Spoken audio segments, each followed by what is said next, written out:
Hello friends, discover देवभूमि में आप सभी का स्वागत है। आज हम बात करेंगे हनुमान अवतार परम पूज्य श्री नीम करौली महाराज जी की जीवनी के बारे में। दोस्तों, बाबा का प्रसिद्ध आश्रम और मंदिर देवभूमि उत्तराखंड के नैनीताल जिले में स्थित है, जिसे कैंची धाम के नाम से भी जाना जाता है। बाबा जी का जन्म सन 1900 ईस्वी में उत्तर प्रदेश के फिरोजाबाद जिले के अकबरपुर गांव में एक समृद्ध ब्राह्मण परिवार में हुआ था। इनके पिताजी का नाम था दुर्गा प्रसाद शर्मा जी। बाबा जी के बचपन का नाम था लक्ष्मण दास शर्मा। बाबा जी का बचपन बहुत तेजस्वी और ओजस्वी था। जब बाबा जी 11 वर्ष के थे तो बाबा जी ने बचपन में ही अपना घर त्याग दिया। इसके बाद बाबा जी गुजरात के बवनिया में रहे तथा यहाँ पर रहकर 7-8 वर्ष तक कठोर तपस्या की और लगभग 17 वर्ष की उम्र में बाबा जी को ज्ञान की प्राप्ति हो गई। दोस्तों, आइए अब जानते हैं लक्ष्मण दास शर्मा से नीम करौली बाबा बनने की कहानी। उत्तर प्रदेश के फर्रुखाबाद में एक गांव है जिसका नाम है नीम करौली। बाबा जब यहाँ से ट्रेन से सफ़र कर रहे थे तो बाबा जी ट्रेन के फर्स्ट क्लास डिब्बे में चढ़ गए। जब टीटी टिकट चेक करने आया तो बोला, टिकट दिखाओ। बाबा जी के पास टिकट नहीं था तो इसके बाद टीटी ने गुस्से से बाबा को नीचे उतरने को कहा और दोबारा न चढ़ने को बोला। बाबा जी मुस्कुराते हुए ट्रेन से नीचे उतर गए और पास में ही एक बेंच पर बैठ गए। इसके बाद ट्रेन का हॉर्न बजा, ट्रेन को हरी झंडी दिखाई गई, लेकिन यह क्या, ट्रेन हिल भी नहीं पाई।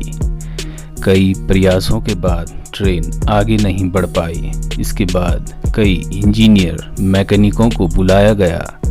जांच की तो ट्रेन में कोई भी कमी नहीं थी। सब हैरान थे कि ट्रेन चल क्यों नहीं पा रही। नीम करौली गांव के लोगों को बाबा जी की शक्ति और उनके चमत्कारों का पूर्व से ही पता था। उन्होंने जाकर टीटी और ड्राइवर से बाबा जी से क्षमा मांगने को कहा। इसके बाद टीटी और ड्राइवर भागे भागे बाबा के पास गए और उनके चरण पकड़कर क्षमा याचना करने लगे और ट्रेन में बैठने को आग्रह करने लगे। बाबा जी तो दयालु थे ही। बाबा ने उन्हें क्षमा कर दिया, लेकिन 2 वचन मांगे। पहला, साधुओं से आप हमेशा अच्छा व्यवहार करेंगे। दूसरा, इस गांव में एक रेलवे स्टेशन बना दो। इसके साथ ही रेलवे के अधिकारियों ने उनकी बात पर हामी भरी। इसके बाद टीटी ने प्रेम पूर्वक उन्हें ट्रेन में बैठाया।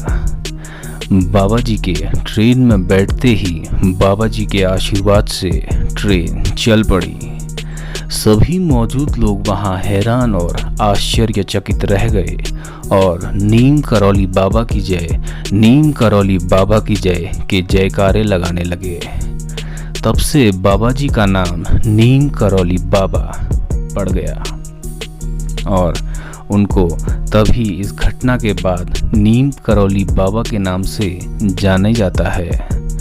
वैसे भक्त नीम करौली बाबा को अनेकों नामों से बुलाते हैं, जैसे हांडी वाला बाबा, तिकोनिया बाबा, वृंदावन में चमत्कारी बाबा। विदेशी भक्त बाबा जी को महाराज जी के नाम से बुलाते हैं। बाबा कैंची गांव में पहली बार 24 मई 1962 में आए थे।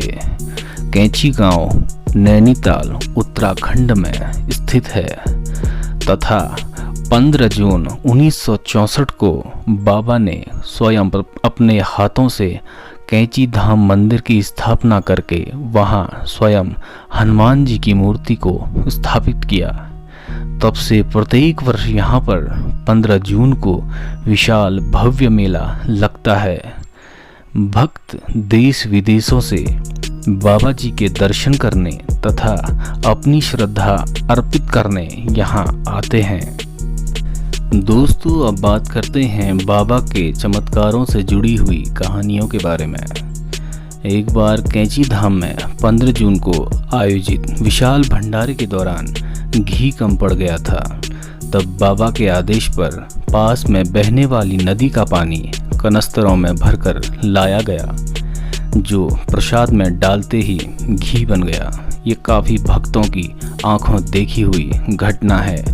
ऐसे ही अनेकों चमत्कार विदेशी भक्तों के साथ भी बाबा के जीवन काल में हुए हैं। उन्हीं विदेशी भक्तों में एक बहुत बड़ा नाम है रिचर्ड एल्बर्ट का। सन 1966 में रिचर्ड एल्बर्ट यानी रामदास, जो हार्वर्ड यूनिवर्सिटी में केमिस्ट्री के प्रोफेसर थे, वो भारत भ्रमण पर निकले थे और वह घूमते घूमते कैंची धाम आ पहुँचे। उनका मानना था कि अध्यात्म को अगर करीब से जानना है तो ड्रग्स सबसे सही तरीका है। ड्रग्स से ही आध्यात्मिकता के चरम तक पहुंचा जा सकता है। रिचर्ड एल्बर्ट खुद भी ड्रग्स का सेवन करते थे।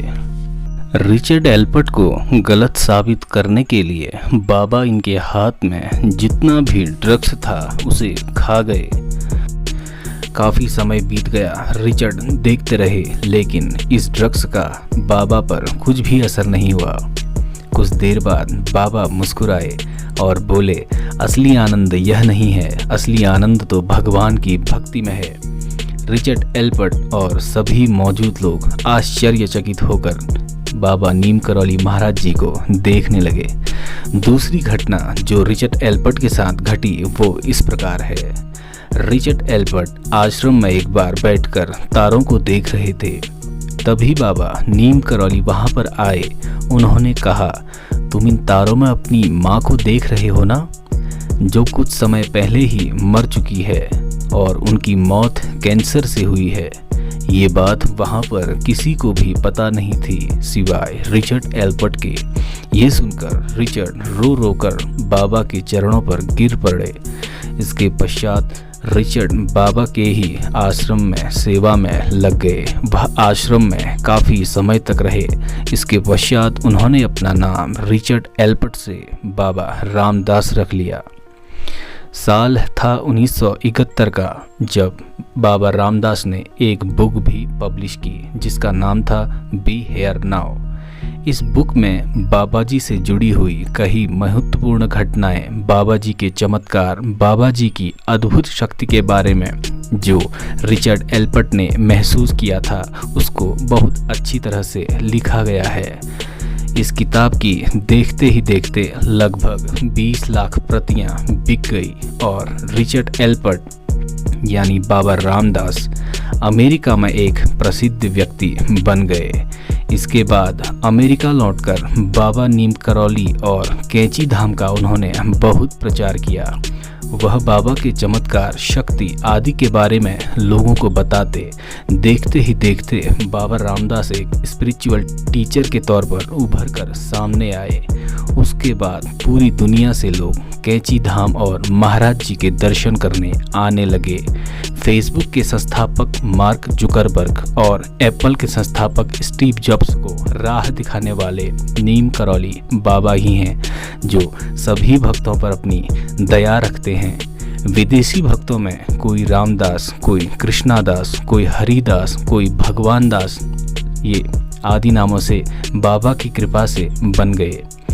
और वर्तमान में अभी टाओस मैक्सिको जो यूएसए में है, वहाँ भी बाबा का भव्य आश्रम बना हुआ है। दोस्तों, अब बात करते हैं बाबा नीम करौली की महासमाधि की। साल था 1973, दिन था 11 सितंबर 1973। वृंदावन में बाबा नीम करौली महाराज जी ने अपनी समाधि ली, अंतिम सांस ली। इसके बाद समाधि से एक कलश में उनकी अस्थियां लाकर उनके पवित्र धाम, उनके प्रिय धाम कैंची धाम में बाबा की मूर्ति के सामने उनकी अस्थियों को रखा गया, तथा बाबा की मूर्ति वहां पर स्थापित की गई है। दोस्तों, बाबा जी पर श्रद्धा रखने से तकदीर बदल जाती है। बाबा किसी भक्त पर भेदभाव नहीं करते थे, उनके लिए सभी भक्त एक समान हैं। बाबा अंतर्यामी हैं जो बिना कुछ कहे मन की बात जान लेते हैं। तो दोस्तों, आइए अब देखते हैं बाबा नीम करौली महाराज जी की टीचिंग्स के बारे में। बाबा आखिर अपने भक्तों से क्या कहते थे, आगे हम जानेंगे उनके पवित्र वचन और उनकी शिक्षाओं के बारे में। हनुमान चालीसा की हर पंक्ति एक महामंत्र है, ये स्वयं बाबा जी ने कहा था। भगवान को देखने के लिए सबसे अच्छा तरीका उसे हर रूप में देखना है। वासना, लालच, क्रोध, आसक्ति, ये सभी नरक के रास्ते हैं। हर किसी की सेवा करें, हर किसी से प्रेम करें, सत्य की राह पर चलें। मैं किसी की भी सेवा कर सकूं, इसके सिवा मैं कुछ भी नहीं चाहता। भगवान पर आस्था आपको हर मुश्किल से लड़ने की ताकत देगी। सारी चिंताएं छोड़ दो, यही सब समस्याओं की जड़ है। हर किसी से प्रेम करो, हर किसी की सेवा करो, भगवान का स्मरण करो और सत्य को सभी को बताएं। पूरा ब्रह्मांड हमारा घर है और इसमें रहने वाले सभी लोग हमारे परिवार के हैं। किसी विशेष रूप में भगवान को देखने की कोशिश करने के बजाय उसे हर चीज में देखना अच्छा है। अर्थात भगवान हर चीज में है। भगवान को ध्यान में रखना ही वास्तव में सबसे बड़ी सेवा है। हर समय आपके मस्तिष्क में भगवान की छवि होनी चाहिए। पैसा हमेशा दूसरे की मदद के लिए इस्तेमाल किया जाना चाहिए। मैं कुछ नहीं चाहता सिवाय इसके कि मैं किसी की सेवा कर सकूं।